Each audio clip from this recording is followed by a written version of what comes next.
This episode is brought to you by Nerds Candy, calling all the gaming, tech-savvy nerds out there. The team carriers and keyboard warriors, the achievement hunters and part-time LARPers, the tech wizards and boss destroyers. When nerds come together, we live louder, leveling up in our own way. So let's raise our nerds in unison.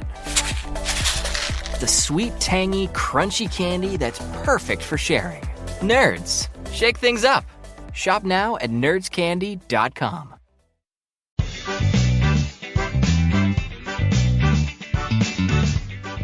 Welcome to the Instagram Stories. I'm your host, Daniel Hill. On Fridays, we do something called Feature Friday, where we take a feature of the Instagram platform that maybe you forgot about or you never really thought was that good, dive in a little bit deeper. Today, I want to talk about live rooms, which is the ability to go live on Instagram with up to 4 people. I came across a really good interview with Kristin, who's Director of Product Management at Instagram. Side note, I think she'll be my future boss. That's my plan anyway. I don't know her. I don't have any connections to her. If you know somebody who knows her, that would be supremely helpful. Here's the clip of her talking about live rooms, how it fits into the landscape, and how it contrasts with Clubhouse. What's the business decision behind your move to expand these live conversations to 4 people from 2?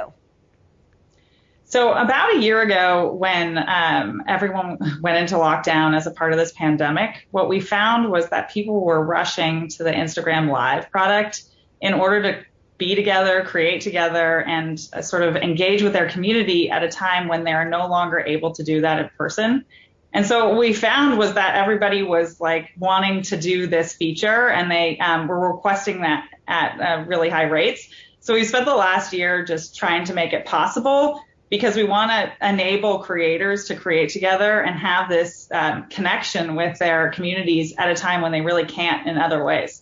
How much of this, Kristin, the timing of this is in response to Clubhouse, which has grown in popularity just over the past few weeks? Obviously a platform where you can have live conversations with up to 10 people on the line at any time, but video, the key video element, not a part of that.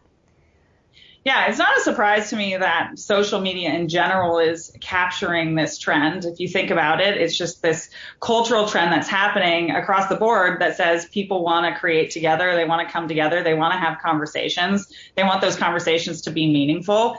In our case, we're just leaning into the way that those conversations can come to life in a way that makes sense to the Instagram platform.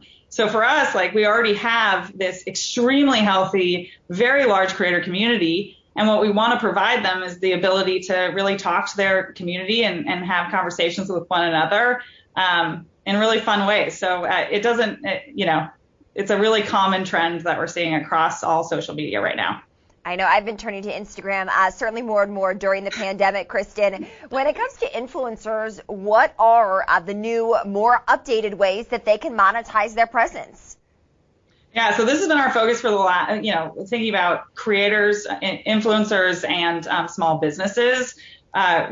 We've been really focused on trying to help them make money at this time, because we feel like they don't have a ton of options available to them on Instagram today. So traditionally, the way creators and small businesses have made money on our platform has been through either commerce or branded content. And what's interesting about sort of live is that we have layered in a tipping product, which is a badges product on top of the live.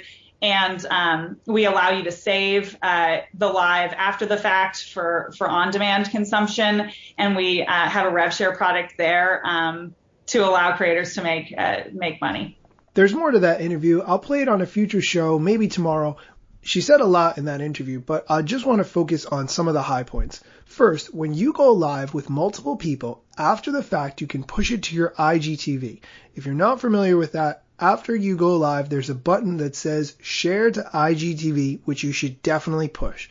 Not everyone is available at the time you go live to watch your entire live, but giving them a chance to watch it later gives them a lot more flexibility.